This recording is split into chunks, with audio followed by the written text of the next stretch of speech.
देखो क्या होता है कि आप बाहर कुछ भी कर रहे हो, है ना, आप अच्छे से अच्छा काम कर रहे हो, लोगों की सेवा कर रहे हो, मदद कर रहे हो, या सेना में हो, जो भी आप कर रहे हो, लेकिन अगर आपके केंद्र में डर, लालच, कामना, स्वार्थ बैठा हुआ है, तो आप बाहर कितना भी कर लो, वो सिर्फ एक पाखंड ही बन के रह जाएगा, वो हकीकत नहीं है। आ रही बात समझ में?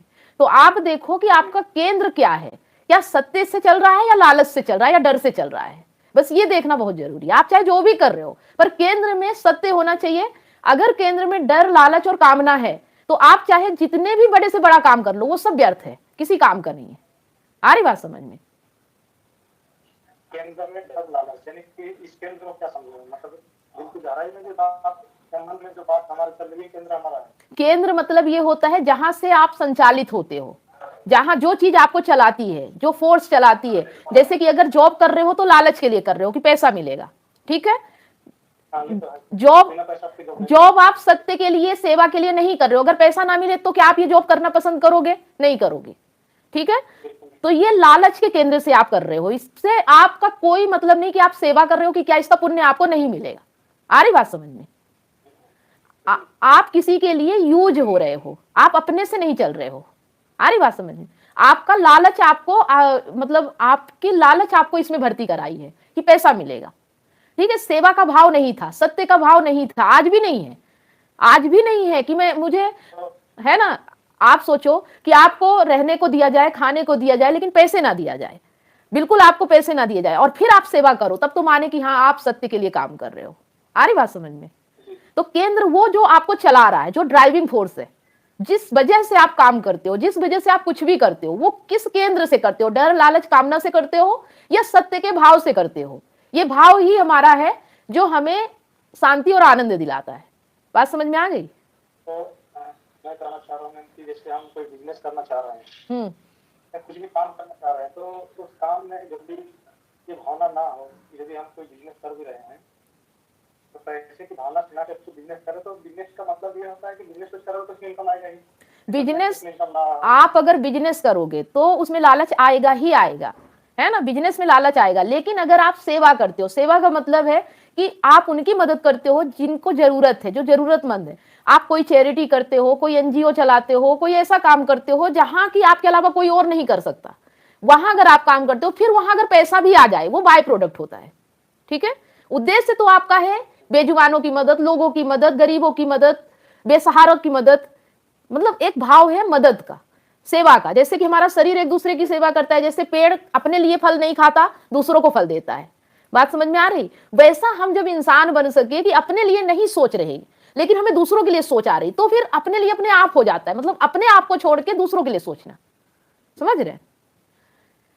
यदि हम कोई बिजनेस कर रहे हैं और वो बिजनेस से जो भी लाभ हो रहा है उस लाभ से किसी सेवा किया जा रहा है, तो ये कितना होगा? हाँ, अगर आप कोई सेवा कर रहे हो फिर बिजनेस कर रहे हो उस सेवा को करने के लिए, तब ठीक है। लेकिन अगर आप ये कहते हो मैं बिजनेस कर रहा हूं फिर सेवा करूंगा, तो वो तो फिर एक वो हो गया ना, जैसे बहुत से लोग करते हैं, डोनेशन देते हैं, अपने आप को महान बनाने के लिए दान कर देते हैं, सब कुछ करते हैं, तो वो तो सिर्फ दिखावा हो गया ना कि अपने आप को बचाने के लिए कि चलो थोड़ा पुण्य मैं भी कर देता हूँ। आ रही बात समझ? लेकिन पूरी तरह से सेवा में समर्पित हो गए फिर वो बिजनेस बन जाए, वो अलग बात है। आ रही बात समझ में? कोई भी काम, हाँ कोई भी काम आप कर रहे हो, जैसे अगर आप आचार्य प्रशांत को जानते हो, ठीक है, जानते हो ना आचार्य प्रशांत जी को, आप बोलते हो मैंने मीटिंग भी ली, सब कुछ किया, बात उनकी ही करते हैं, ठीक है। उन्होंने अपना सब जॉब छोड़ दिया। कुछ थे जो मतलब उन्होंने जो जॉब छोड़ी उसमें बहुत पैसा था, 1 लाख 1.5 लाख तो उस समय था ही जब छोड़ा उन्होंने, है ना। तो उन्होंने छोड़ के क्या किया? सत्य का रास्ता चुना, गीता का रास्ता चुना, जहां कोई गारंटी नहीं थी कि पैसा मिलेगा। बात समझ में आ रही है? उन्होंने वो काम चुना जो देखा कि IAS तो ये सभी बन रहे हैं, है ना, लेकिन गीता कोई नहीं, गीता पे कोई ध्यान नहीं दे रहा, अध्यात्म को किसी को समझ नहीं है। तो उन्होंने नौकरी छोड़ के वो काम शुरू किया। अब वो काम करते करते आज वो इस जगह पे पहुंच गए हैं कि जहां पैसा भी है और इज्जत भी है, सम्मान भी है, सब कुछ उनको मिल रहा है। लेकिन तब नहीं सोचा था जब उन्होंने शुरू किया था कि मैं इस जगह पे पहुंचूंगा, पहुंच गए, वो बाय प्रोडक्ट है। बात समझ में आ रही है? सोचिए कि इतना बड़ा पद पाने के बाद अगर उन्होंने छोड़ा तो कुछ तो बात रही होगी ना इसमें, इस काम में कुछ तो ऐसा रहा होगा कि जो सब कुछ होने के बाद, इतना मेहनत करने के बाद उन्होंने अपनी जॉब छोड़ दी। जिस जगह को पाने के लिए लोग परेशान होते हैं, वहां पहुंच के अगर सारे जिसने करके छोड़ दिया, हाँ, बाद में दुनिया मेहनत करके उसको पाने की नसीब को पाकर छोड़ दिया। पाकर छोड़ दिया। ये तो लालच नहीं किया ना कि चलो मैं मतलब जो सेवा जो ये गीता का है इसको करते करते करूं। पूरी तरह से समर्पित होना, सब कुछ छोड़ छाड़ के सिर्फ उस काम को करना जो कोई नहीं कर सकता, जो सिर्फ मैं कर सकता हूं, जो मेरे द्वारा ही हो सकता है। अभी आप जो काम कर रहे हो इसमें तो बहुत सारे लोग भर्ती हैं, कोई भी पैसे के लिए काम कर लेगा, नौकरी पा लेगा, पढ़ाई कर लेगा, हो गया। लेकिन वो काम जो आपको शांति और सुकून और आनंद दे, बहुत कम लोग करते हैं। तो अगर आप वो काम कर पाए, और ऐसे लोग बिरला होते हैं, बहुत कम होते, करोड़ों लाखों में कोई एक होते। अब आप देखो कि आप इस जन्म में आए हो, इंसान के जीवन में आपको ये चीज समझ में आ रही, क्या आप वो जगह हासिल करना चाहते हो जहां बहुत कम लोग पहुंचते हैं। फिर लालच नहीं होता कि मेरी जॉब जा रही कि क्या जा रहा कि क्या नहीं जा रहा है, फिर ये होता है, एक जुनून होता है कि मैं वो काम करूंगा जो मुझे करना है, जो मुझसे हो सकता है। आ रही बात समझ में? हाँ, तो उसके बाद नाम मिले, फेम मिले, पैसा मिले, वो सब बाय प्रोडक्ट है, लेकिन उद्देश्य तो वो नहीं है ना, उद्देश्य तो कुछ और है। बस ये होता है केंद्र, ये होता है केंद्र, इसे कहते हैं केंद्र, कि आप किस केंद्र से किसी काम को कर रहे हो। ठीक है, कहने का मतलब किस केंद्र से संचालित हो रहे हो, अपने आप में जो संचालित हम हो रहे हैं, किस हाँ केंद्र से संचालित हो रहे हाँ, आप सत्य के लिए कर रहे हो या डर लालच कामना के लिए कि ये नहीं हुआ तो मेरा जीवन कैसे चलेगा, मैं अगर कभी बीमार पड़ गया तो पैसे कहां से आएंगे। ये सब चिंता छोड़ के जो जीवन जी सकता है वही सत्य के लिए काम कर सकता है। ठीक है, अगर आप कहीं भी अपने आप को बचाने की कोशिश कर रहे हो कि नहीं ये नहीं करूंगा तो मतलब क्या निकलेगा, फिर गीता व्यर्थ है। गीता वो है, गीता का श्लोक, गीता का अर्थ जो भी है ना, वो ये है कि आप बिना लालच, बिना डर, बिना कामना के कोई काम करो, चाहे वो काम कैसा भी हो। एक झाड़ू लगाने वाला भी सेवा कर सकता है, ठीक है, एक हॉस्पिटल में काम करने वाला भी सेवा कर सकता है। आप कहीं भी काम कर रहे हो, लेकिन वो केंद्र लालच का नहीं होना चाहिए। ये आप जो नौकरी कर रहे हो ना, ये भी सेवा हो सकती है, लेकिन फिर वहां पैसा नहीं होना चाहिए, वहां फिर सेवा होनी चाहिए। पैसा मिल जाए वो बाय प्रोडक्ट है, ना मिले तो भी करेंगे, इतना जुनून होना चाहिए। आ रही बात समझ में? तो क्या सर्विस कर रही है, गवर्नमेंट का नियम के हिसाब से आपको पैसा देगा, इसलिए हम जो भर्ती हुए हैं नहीं, वो तो आपको पता है कि देगा ही देगा, पता है इसलिए आप कर रहे हो। अगर बाय चांस ना पता होता कि पैसा मिलेगा या नहीं, तो क्या आप यहाँ भर्ती होते? बस इतना मैं पूछना चाह रही हूँ कि अगर ऐसा होता कि आपको पैसा मिलेगा या नहीं इसका कोई गारंटी नहीं, फिर भी क्या आप इस नौकरी को करना चाहते? आज भी आप देखो। हाँ बताइए। जब तक आदमी गीता से जुड़ा हुआ नहीं होगा तो ये सारे चीज समझ में नहीं आएगा कि हम क्या कर रहे हैं, तो इसलिए समझ नहीं आता कि हम जो कर रहे हैं सही है कि नहीं। ठीक है, गीता से जुड़े हुए नहीं थे तब आपने नौकरी की, ठीक है, आज गीता से जुड़े हुए, आज चीजें समझ में आ रही, क्या आज आप छोड़ने की ताकत रखते हो जैसे आचार्य प्रसाद जी ने अपनी जॉब छोड़ दी? आप बताओ, नहीं है ना? डर है ना, डर, ये डर खत्म करो। मैं ये नहीं कहती छोड़ दो, लेकिन एक बार सोच के देखो, क्या आप एक दिन में नौकरी छोड़ सकते हो अपनी? नहीं छोड़ पाओगे। आप व्यवस्था करोगे, आप सिक्योरिटी बनाओगे, तब जाके छोड़ोगे। समझ रहे हैं? ये सिक्योरिटी, ये व्यवस्था, यही तो डर है, यही तो टेंशन है, यही तो लालच है, इसी को कहते हैं। बस ये समझिए, ये समझना पड़ेगा। जैसे जैसे आप समझते जाओगे ना, आप क्या कर जाओगे आपको भी नहीं पता, कोई बताएगा नहीं आपको कुछ करना, आपका मन, आपका जो बोध है वो खुद आपसे करवाएगा। बस समझते चलिए कि कहां कहां प्रॉब्लम है। और हमें ऐसे व्यक्ति के साथ भी नहीं रहना, पहले तो खुद अपना डर, लालच, स्वार्थ खत्म करना है। और जो व्यक्ति डर, लालच और स्वार्थ के केंद्र से चल रहा है, अगर आप उसकी संगति में हो तो फिर इसका मतलब आप भी वैसे ही हो, आप में और उनमें कोई अंतर नहीं है। ठीक है, जो मैं बोल रही हूं उसे समझ पा रहे हैं? अगर आपके दोस्त, आपके रिश्तेदार, आपकी संगति, आपके घर वाले अगर डर, लालच और स्वार्थ के केंद्र से चल रहे, अगर आप इन चीजों से मुक्त हो जाते हो और फिर आप इनके साथ चलते हो, इसका मतलब ये नहीं कह सकते हो कि मेरे रिश्तेदार है, मेरे नातेदार है इसलिए मैं चल रहा हूं। इसका मतलब आप भी अभी वैसे ही हो। जिस दिन आपके अंदर से ये खत्म हो जाएगा ना, उस दिन आपके लिए सब एक समान हो जाएगा। फिर किसी को आप प्रायोरिटी देना बंद कर दोगे, सब एक भाव हो जाएगा, समभाव। अभी हम प्रायोरिटी देते हैं ना, हमारे घर वाले हैं, हमारे रिश्तेदार हैं, हमारे गांव के हैं, हमारे मोहल्ले के हैं, हमारे देश के, हमारे शहर के हैं, ये प्रायोरिटी देना फिर बंद हो जाएगा, सब एक समान हो जाएंगे। तो ये सब कुछ निशानियां हैं अध्यात्म की, आत्मज्ञान की। जब तक आपको सब अलग अलग लग रहा है, तब तक कहीं ना कहीं आपके अंदर आपका केंद्र उसी से संचालित हो रहा है जो डर, लालच और कामना है। देखो अहंकार हमेशा रहेगा, है ना, ऐसा नहीं कि अहंकार मिट जाएगा, लेकिन अहंकार किधर को है, सत्य की तरफ है, सत्यमुखी है या असत्यमुखी है। अगर वो असत्यमुखी, अगर वो डर लालच कामना से संचालित हो रहा है तो वो आपको बर्बाद कर देगा, कहीं का नहीं छोड़ेगा, हमेशा दुख में रहोगे आप, हमेशा तकलीफ में रहोगे। लेकिन अगर वही अहंकार सत्यमुखी हो गया, आत्मस्थ हो गया, तो आपके जीवन को आनंद बना देगा। फिर चाहे आप कुछ भी काम करो, कैसा भी काम करो, सिर्फ अपने हाँ सत्यमुखी अहंकार को समझ कैसे सकते हैं कि मेरा जो सत्यमुखी अहंकार है तो कैसे समझ में आएगा सत्यमुखी अहंकार? जिस दिन डर लालच कामना खत्म हो जाएगा, जिस दिन आप दुनिया से डरना छोड़ दोगे, जिस दिन आप किसी को प्रायोरिटी देना बंद कर दोगे, समझ गए? जिस दिन आप ये दुनिया में जो भी अभी तक कर रहे थे उस ये सब चीजें अलग होना शुरू हो जाएंगी, उस दिन समझ जाइएगा कि अब आपका अहंकार सत्य की ओर मुख कर चुका है, सत्यमुखी हो चुका है। ठीक है, जिस दिन सत्य आपके अंदर समा जाएगा, जिस दिन आपका केंद्र में सत्य आ जाएगा ना, उस दिन आपकी जिंदगी का जितने भी डर लालच स्वार्थ है सब खत्म हो जाएंगे। उस दिन आप फिर वैसे नहीं रहोगे जैसे अभी हो। ठीक है, उस दिन आप एक अलग इंसान हो जाओगे। आ रही बात समझ में? उस दिन आप फिर समझौता नहीं करोगे, उस दिन आप एडजस्टमेंट नहीं करोगे, उस दिन आप सिक्योरिटी नहीं ढूंढोगे। ठीक है, उस दिन आप सिर्फ सत्य के लिए चलना शुरू कर दोगे, चाहे फिर सिक्योरिटी हो, चाहे किसी की प्रायोरिटी हो, चाहे ना हो, कोई साथ हो तो भी, नहीं हो तो भी, फिर आप अकेले भी चलने के लिए तैयार हो जाओगे, कुछ भी करने के लिए तैयार हो जाओगे। अकेले ही चलने के लिए तैयार हो जाएंगे। तो हम समझते हैं कि कौन सा काम करके काम तो करना है, जो सत्य के लिए काम करना है, इसके लिए काम करेंगे हम। देखो काम तो वही तो बोल रहे हैं कि जिस दिन आपके केंद्र में सत्य होगा ना, उस दिन आपका काम करने का तरीका ही बदल जाएगा। उस दिन काम चाहे आप जो भी करोगे, छोटे से छोटा और बड़े से बड़ा, तरीका बदल जाएगा, बस और कुछ नहीं होगा। काम वही रहेगा, तरीका बदल जाएगा, सोचने का, जीने का, हर चीज का पूरा ढंग बदल जाएगा। ठीक है, और ये होगा अगर आप कंटिन्यू समझते रहे, सीखते रहे, तो एक दिन आपका बोध ऐसा हो जाएगा कि आपके साथ ऑटोमेटिक होगा, कुछ नहीं करना आपको, सब कुछ होगा, अपने आप होगा। ठीक है,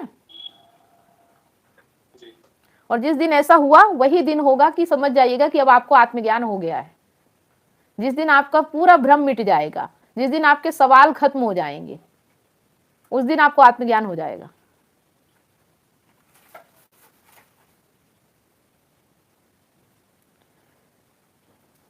इसका मतलब ये है, आत्मज्ञान का मतलब है कि उस दिन हम खुद को जान जाएंगे। अभी हम भ्रम में जीते हैं, अभी हम अपने आप को नहीं जानते हैं। अभी हमें जो दुनिया ने बताया है, जो डर फैलाया है, जो पूरा भ्रम, जो पूरा माया जाल फैलाया, हम उसमें फंसे हुए हैं। जिस दिन ये सब क्लियर हो जाएगा, अपने आप जान जाओगे मैं कौन हूं, आपको आत्मज्ञान हो जाएगा। अभी आप शंका करते हो, संदेह करते हो, आपको लगता है शायद मैं ये नहीं हूं, मैं कुछ और हूं। बात समझ में आ रही है? अभी आप भ्रम में जीते हो, डर में जीते हो, इनसिक्योर रहते हो, सिक्योरिटी की तलाश में रहते हो। फिर पता चल जाएगा कि मैं जो हूं, मुझे इन सब चीजों की तो जरूरत ही नहीं है। इन सब चीजों की जरूरत तो शरीर को है, मुझे नहीं है। तो आपको अपने शरीर से भी अलग होना पड़ेगा। आप एक चेतना हो, और तकलीफ भी आपकी चेतना को ही होता है, आपके शरीर को नहीं होता है। तो जो ये दुखी होता है ना, इसके लिए अध्यात्म है, बाहर के लिए अध्यात्म नहीं है। अध्यात्म आपके भीतर के लिए है। और जिस दिन आप अपने भीतर को समझ गए, उस दिन बाहर से कोई प्रॉब्लम ही नहीं रहेगी आपको। बाहर कुछ भी होता रहे, आपको कोई फर्क नहीं पड़ेगा। आ रही बात समझ में? चलिए, जितना मैंने बोला उतना समझ पाए आप? चलिए धीरे धीरे समझते जाएंगे। काफी दिन हो गए, 1-2 महीने हो गए, कितने महीने हो गए? 2 महीने हो गए, 2-2.5 महीने आपको मेरे साथ जुड़े हुए। हाँ, तो अभी बोध का विकास कुछ तेजी से हो रहा होगा, अभी चीजें ज्यादा अच्छे से समझ में आ रही होंगी, है ना? जैसे जैसे क्लियर होती जाएंगी, बस इसे क्लियर करते जाइए और अप्लाई करते जाइए। जो भी समझ में आ रहा है उसे अप्लाई करिए। ये नहीं कि बस समझ में आ गया लेकिन बाद में करेंगे, तुरंत करिए। समझ में आया तुरंत एक्शन में लाइए, जो भी समझ में आ गया। ठीक है, उसके लिए चाहे किसी का दिल दुखाना पड़े, किसी से विरोध करना पड़े, किसी से दूरी बनाना पड़े, सब जायज है, पर अपने आप को दुखी मत कीजिए। ठीक है, अपने भीतर दुख नहीं होना चाहिए, अपने भीतर सुकून होना चाहिए, शांति होना चाहिए। बाहर भले किसी का दिल टूटता रहे, दुखी होता रहे, हमने ठेका नहीं लिया है। ठीक है, हम सबको खुश करके रखना चाहते हैं, हम किसी को नाराज नहीं करना चाहते, इसीलिए तो हम अपने आप में जी नहीं पा रहे हैं। बात समझ में आ रही है ना? तो सरल तरीका मैं आपको बता रही हूं कि आप अपने आप में जीना शुरू कीजिए, अपने आप को आनंदित रखिए, अपने आप को भीतर से खुश रखिए। बाहर भले इस वजह से किसी का दिल टूटे, कोई दुखी हो जाए, कोई चिढ़ जाए, कोई आपको ताने मारे, कुछ भी करे, बाहर का फर्क पड़ना बंद हो जाना चाहिए।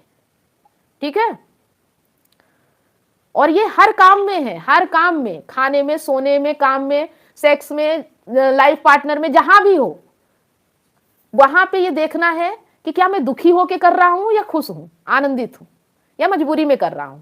किसी का साथ अगर मैं हूं तो मजबूरी में हूं या वाकई में मुझे इसका साथ अच्छा लगता है। अपने आप से पूछा करिए। ठीक है,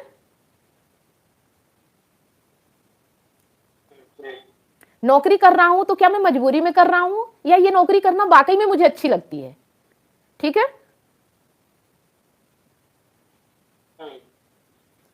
सवाल कीजिए, जवाब आएगा, और ईमानदारी से जवाब को देखिए। ठीक है, देखना ईमानदारी से है। पता है, जैसे जैसे अभी बोल रहे हैं कि नौकरी करते हो, मजबूरी है, अपना अच्छा लगता है, तो अच्छा तो नहीं लग रहा है, नहीं लग रहा है। हाँ, तो बस इसमें ईमानदार रहिए। मन तो करता है कि मैं दिल करता है कि जब लिखूं तो अच्छा लिख, एक लाइन लिख के चला जाऊंगा, नहीं, पर क्यों नहीं जा पा रहे, उस मजबूरी को खत्म करने के लिए काम करिए, है ना? जिस भी हाँ, मजबूरी को खत्म करने के लिए काम तो कर रहा हूं। हाँ, बस यही जिंदगी है। जहां भी दिख जाए कि मेरी ये प्रॉब्लम है, इस वजह से मैं फंसा हुआ हूं, तुरंत उस प्रॉब्लम के पीछे पड़ जाइए कि इसे मैं खत्म करके ही मानूंगा, तभी मैं मुक्त हो पाऊंगा।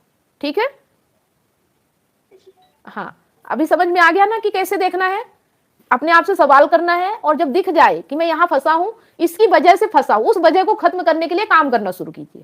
ठीक है, अब कैसे करना है वो तो आपका बोध खुद ही बताएगा, आपकी समझ खुद बताएगी कि कैसे करोगे। ठीक है, मैं आपको सिर्फ समझ दे सकती हूँ, बोध दे सकती हूँ, कैसे करना है वो आपकी समझ और आपका बोध बताएगा आपको, आपकी परिस्थिति के हिसाब से, और जैसा बताए ईमानदारी से उसे फॉलो कीजिए और काम कीजिए। ठीक है, आगे बात समझ में? चलिए, अभी और कोई सवाल हो तो पूछ सकते हैं। वसुदेव जी पूछिए, इतना लेक्चर दिया, कुछ तो गया होगा भीतर, बाहर निकालिए कुछ।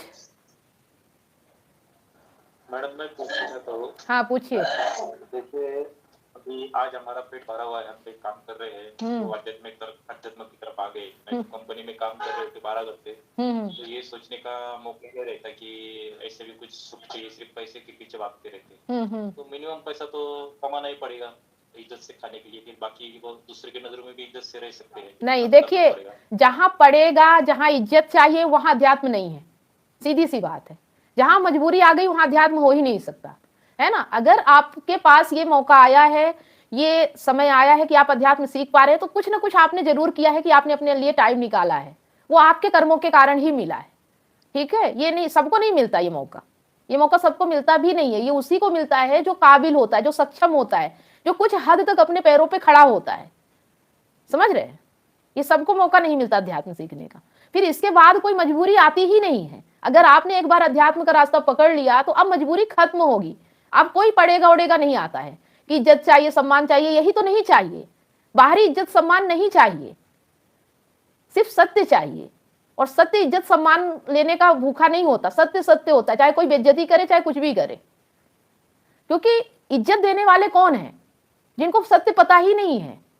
तो अगर आप उनके सामने सत्य के साथ जियोगे तो वो आपकी बेइज्जती ही करेंगे, वो इज्जत नहीं देंगे आपको। और अगर आप इज्जत पाओगे, इसका मतलब फिर झूठ की जिंदगी आपको जीना पड़ेगा इज्जत लेने के लिए। अब देख लो कि झूठ का जो इज्जत ज्यादा प्यारी है या भीतर की प्रताड़ना प्यारी है, जो भीतर ही भीतर घुटन होती है जबरदस्ती जीने में, मजबूरी में। अब आपको देखो कौन सी चीज प्यारी है, आप उसको पकड़ लो। दोनों चीज एक साथ नहीं चलेगी। हाँ बोलिए। बोलते हैं जैसे अपने साथ वाले के प्रति उसकी सच्चाई की बातें जब तक तो लगता है कि मेरा बेइज्जती हो रहा है। जो साथ वाले अपना ही चाहे तो अपना धर्मपत्नी क्यों ना हो, लेकिन उसकी सच वाली बात होती है तो लगता है कि मेरी बेइज्जती हो रहा है। बिल्कुल, और कोई भी साथ नहीं देगा। सच वाली बात, हाँ। जो व्यक्ति झूठ में जी रहा है, हाँ, जो व्यक्ति झूठ में जी रहा है, जो मान सम्मान के लिए जी रहा है, जो पद प्रतिष्ठा और पैसे के लिए जी रहा है, वो कभी सत्य को स्वीकार नहीं कर सकता। क्योंकि सत्य में ये सब चीजें जरूरी नहीं कि मिले, फिर भी सत्य में जिया जा सकता है। बात समझ में आ रही? सत्य का जीवन आपके भीतर की शांति और आनंद है। और दिखावे का जीवन बाहर का दिखावा है। बाहर से लगेगा कि बड़ा अच्छा जीवन है आपका, लेकिन भीतर ही भीतर आप घुटन में रहते हो। अब आप देख लो कि बाहर का दिखावा पसंद है या भीतर की घुटन को खत्म करना। अगर भीतर की घुटन को खत्म करना है तो बाहर बगावत करनी पड़ेगी। बाहर इज्जत बेइज्जत ये सबसे परे होना पड़ेगा। मान सम्मान इनका ये नहीं ले सकते कि मान मिल रहा कि अपमान मिल रहा, दोनों एक समान होने चाहिए आपके लिए। ना मान बहुत महत्वपूर्ण होना चाहिए, ना अपमान बहुत दुखदायी होना चाहिए। तब आप आध्यात्मिक राह पे चल पाओगे, तब आप शांति और आनंद को पा पाओगे। ये नहीं कि आप आश्रम में चले गए, योग ध्यान कर रहे हो और फिर आके आप यही सब कर रहे हो, दुनिया की नजरों में अच्छा बन के रह रहे हो, दिखावा कर रहे हो, पैसे के लिए आप मेहनत कर रहे हो, कमा रहे हो, पैसा इकट्ठा कर रहे हो ताकि मान सम्मान मिले। तो फिर क्या जीवन जी, क्या अध्यात्म सीखा आपने? सोचो। उन्होंने हम ज्यादा सच्चा होना भी क्या अति में आएगा और ये भी नुकसानदायक है, क्योंकि हम ज्यादा सच्चा है। नहीं, सच्चाई और सत्य में अंतर होता है, ठीक है, ये समझना पड़ेगा। सच्चाई अलग है और सत्य अलग है। सच्चाई ये है कि बाहर का सच, ठीक है, सत्य ये है आपके भीतर का सत्य। जो आप हो वो सत्य है, और जो आप बाहर किसी के साथ झूठ सच बोल रहे हो ये सब अलग बातें हैं, ठीक है। सच्चाई बाहर है, हाँ, सच्चाई बाहर है और सत्य अंदर है। तो आपको अपने सत्य के साथ रहना है, सच्चाई के साथ नहीं, सत्य के साथ रहना है, ठीक है। इसी में तो कंफ्यूज हो जाते हैं। हाँ, कंफ्यूज इसमें हो रहा है कि सच्चाई, हम सच्चाई समझते हैं, नहीं, मतलब सत्य है। सच अभी तक समझ नहीं आया था। सच दूसरों के लिए, सुनो, सच दूसरों के लिए होता है, सत्य अपने लिए होता है। सिंपल सी बात है, ठीक है। सच्चाई जो है दूसरों के लिए है। हाँ, सच्चाई में आप दूसरों के लिए सच बोल रहे हो, दूसरों को बता रहे हो कि हाँ ये सच है, ये गलत है, ये झूठ है, ये ऐसा है। सत्य क्या है? सत्य क्या है? जो आप हो, जैसे भी आप हो, आप अपने सत्य में रहना, मतलब आप भीतर से कैसे हो उसके साथ रहना, सत्य के साथ रहना। सिंपल सी बात। हाँ, खुद को अपने आप में मतलब सत्य में रखना। हाँ, खुद आप भीतर से जैसे हो उसमें रहना ही सत्य के साथ रहना कहलाता है, ठीक है। और ये पूरा अंदर में वैसे बाहर में। हाँ, आपको दिखावा ना करना, आपको दिखावा ना करना पड़े, आपको नकाब ना उड़ना पड़े, आपको मान सम्मान के लिए अपने आप को बदलना ना पड़े, वो होता है सत्य, ठीक है। जो खुद के लिए होता है, हाँ, जो खुद के लिए होता है और खुद से ही होता है, उसमें किसी और का कोई लेना देना नहीं होता, ठीक है। मतलब ब्यूटी पार्लर वाला नहीं चाहिए, जो मतलब वास्तविक चेहरा है हाँ, वो होना चाहिए। हाँ, हाँ, बस, ठीक है। हम सच और सत्य में अंतर नहीं समझ पाते, इसलिए दुविधा में फंस जाते हैं, है ना। अभी तक तो हम दुविधा में ठीक है। आज इस चीज को तो एक समझ में आ रहा था, सच तो सच है, नहीं, आज क्लियर हो गया ना। एक सच वो होता है जो आप अपने बॉस से झूठ ना बोलो। कोई भी काम कर रहे हो और आप ईमानदारी से उस काम को कर दो, सच है, ठीक है। लेकिन एक सत्य वो है जो आप बॉस के लिए सोच रहे हो और वो बोल देना, ये सत्य है, ठीक है। आप जो बॉस के लिए फील कर रहे हो, जो आप अपने बॉस के लिए फील कर रहे हो, अंदर से जो आप महसूस कर रहे हो, उसे क्लियर बाहर कह देना, ये सत्य है, ठीक है। तो हमारा कमांडर आपसे झगड़ा कर ले, मारपीट कर देगा। यही तो है, सत्य के साथ जीना आसान नहीं है। यदि सत्य के साथ मैं बोल दूं कि मुझे आप मुझे ये पूरा आदेश दे रहे हैं, मुझे आपका आदेश स्वीकार नहीं है, क्योंकि आप मेरे गलत आदेश दे रहे हैं, वो उसी समय एक लिखित कार्रवाई करेगा कि आदेश का अनुपालन नहीं किया है, इसको मेरे इससे सजा दिया जाए या फिर किया जाए। कमांडर अपना बस यही डर के कारण आदमी सत्य में नहीं जी पाता। ये डर खत्म होगा तब आप सत्य के साथ जी पाओगे, है ना। ये बाहर का जब डर, खासतौर पर हम लोग का डिफेंस में होता है कि कमांडर का आदेश मतलब गॉड का आदेश मतलब उसका पालन करना। ऐसा नहीं कि हर आदेश करना है, नहीं। ये आपका लालच करवा रहा है। बॉस निकाल देगा तो आपका क्या नुकसान होगा? सिर्फ पैसे नहीं मिलेंगे, नौकरी चली जाएगी। अगर आप इसको नहीं डरते हो तो आप सत्य बोल सकते हो। आप बाहरी चीजों को डर रहे हो, इसलिए सत्य के साथ नहीं जी पाते हो, ठीक है। तो ये डर जिसका खत्म होता है वही सत्य के साथ जी पाता है। इसीलिए बोलते हैं सच के साथ जीना आसान है, लेकिन सत्य के साथ जीना आसान नहीं है। लोग सच का मतलब सच का आदम भरते हैं कि मैं बड़ा सत्यवादी हूं, मैं सच बोलता हूं, मैं सच के अलावा कुछ नहीं बोलता, लेकिन भीतर से झूठे होते हैं, नकाब ओढ़ के रखते हैं। समझ में आ रहा है? पहली बात तो मैंने सच और सच में ये अंतर नहीं समझ में आता। अब जो समझ में आ रहा है कि सच क्या है और सच्चाई क्या है, तो समझ में आ रहा है कि सच्चाई और सत्य में क्या अंतर है। मतलब आप किसी वस्तु, व्यक्ति या स्थान के लिए सच बोल रहे हो, वो बाहरी है, लेकिन आप अपने भीतर की बात को अगर किसी के सामने रख रहे हो, जो आप महसूस कर रहे हो उसे रख रहे हो, वो असली सत्य होता है, ठीक है। जैसा आप फील कर रहे हो, जैसा आप महसूस कर रहे हो, जैसे आप हो वैसे ही बाहर प्रकट कर देना, उसी में जी लेना, ये होता है सत्य के साथ जीना। भीतर बाहर एक भी अंतर नहीं, कोई नकाब नहीं, कोई पर्दा नहीं, कोई दिखावा नहीं, कोई मान सम्मान पाने की इच्छा नहीं, ठीक है। बेइज्जती भी सह लेंगे, बेइज्जती भी सह लेंगे। जो भी मिनिस्टर हाँ, अगर आपको किसी लड़की को देख के मन में आया कि मैं इससे जाके आई लव यू बोल दूं, ये आपके मन में आया, जाके बोल दो, थप्पड़ की चिंता मत करो। ये होता है सत्य के साथ जीना। ठीक है, आ रही बात समझ में? चाहे इसका परिणाम कुछ हाँ, चाहे परिणाम कुछ भी हो, आपके मन में आया ना, बस वो सत्य है, उससे जाके बोल दो। फिर उसका परिणाम चाहे कुछ भी आए, भुगत लेंगे, बाहर से कुछ भी हो चलेगा, लेकिन भीतर नहीं घुटन रखेंगे। अगर नहीं कहोगे ना तो अंदर ही अंदर घुटते रहोगे कि मैं कह सकता था, मैं कह नहीं पाया। अंदर ही अंदर चुभेगा वो चीज। हो सकता है कह देता तो मान ही जाती, तो ये पूरे टेंशन बन के रह जाएगा आपके दिमाग में। लेकिन एक बार अगर बोल दिया और जो भी हुआ बात खत्म, वही खत्म हो जाएगी। खत्म हो जाएगा। हाँ, उसी परिणाम उससे जाएगा, समाधान हो जाएगा। परिणाम से कुछ भी हो, समाधान हो जाएगा। वो तो ये होता है सत्य के साथ जीना। तो सत्य के साथ जीना हर किसी के बस की बात नहीं होती, बहुत हिम्मत की बात होती है। समझ गए? वो हिम्मत जिसके अंदर होती है वही सत्य के साथ जी पाता है। और असली अध्यात्म वही है। अध्यात्म कुछ और नहीं है। अध्यात्म का मतलब कुछ और नहीं है। अध्यात्म का मतलब ही यही है। आज तक आपको चाहे जिसने जो भी बताया हो, जैसे भी आपने समझा हो, लेकिन असली अध्यात्म यही है, अपने सत्य के साथ जीना। इसके लिए कोई पढ़ाई करने की जरूरत नहीं, कोई श्लोक रटने की जरूरत नहीं, कुछ भी करने की जरूरत नहीं। बात समझ में आ गई?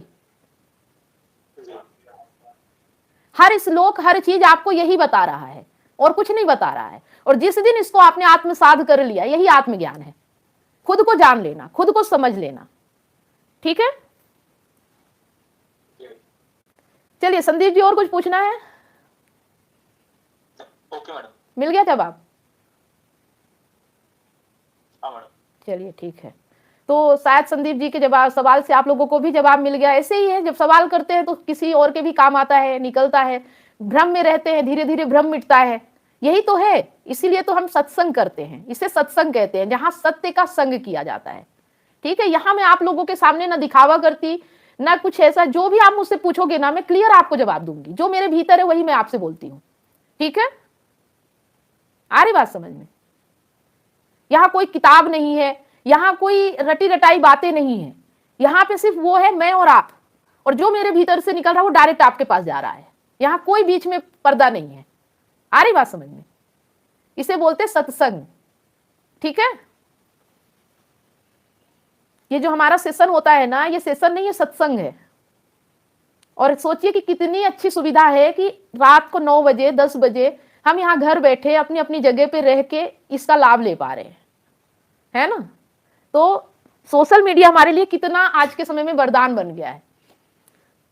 इसीलिए आज के समय में आत्मज्ञान बहुत आसान है और बहुत सरल है, लेकिन लोगों के लिए बहुत कठिन है, क्योंकि वो फालतू चीजों में पड़े हुए हैं। ठीक है, इतना सरल तो कभी था ही नहीं। लोगों को अगर आत्मज्ञान की राह पे चलना है ना, तो पूरी नर्मदा परिक्रमा करते थे, पूरा भारत भ्रमण करते थे, पूरा देश विदेश घूमते थे, पूरी जिंदगी लग जाती थी, तब जाके ये ज्ञान प्राप्त होता था। और आज वही ज्ञान आसानी से मिल रहा है, तो हमें उसकी कदर नहीं है, हमें समझ में नहीं आ रहा, हम उसके लिए टाइम नहीं निकाल पाते। लोग काम धाम सब छोड़ के और निकल जाते थे, नौकरी वोकरी तो सब भूल जाते थे, जिनको ये राह चुननी होती थी।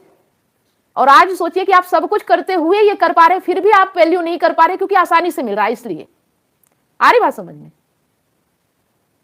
तो चीजें तो बहुत आसान है, बहुत सरल है, लेकिन हमें समझ में नहीं आती ना। सरल चीजें हमें समझ में नहीं आती, क्योंकि लोगों ने हमें बहुत कठिन चीजें बताई हैं कि नहीं बहुत कठिन है, पूजा करो, नारियल फोड़ो, कथा कराओ, तब जाके शांति आएगी, आनंद मिलेगा। इतना कठिन बना दिया है कि सरल चीज हमें समझ में ही नहीं आती है।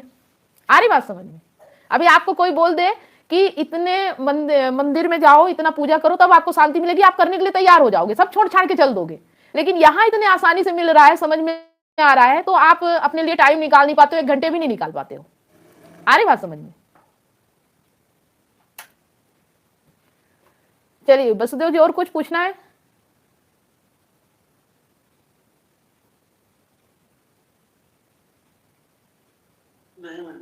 ठीक है, गणेश जी।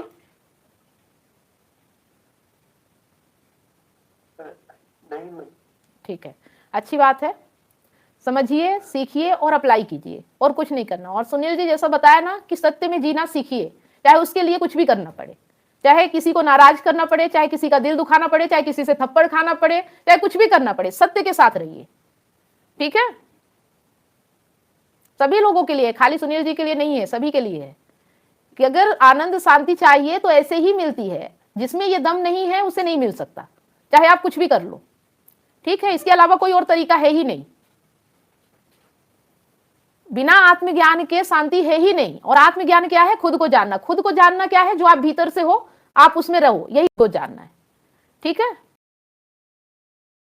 क्या आप अपने पार्टनर की बेवफाई से टूट चुके हैं? क्या विश्वास टूटने से आपकी जिंदगी और आपका करियर दांव पे लगा है?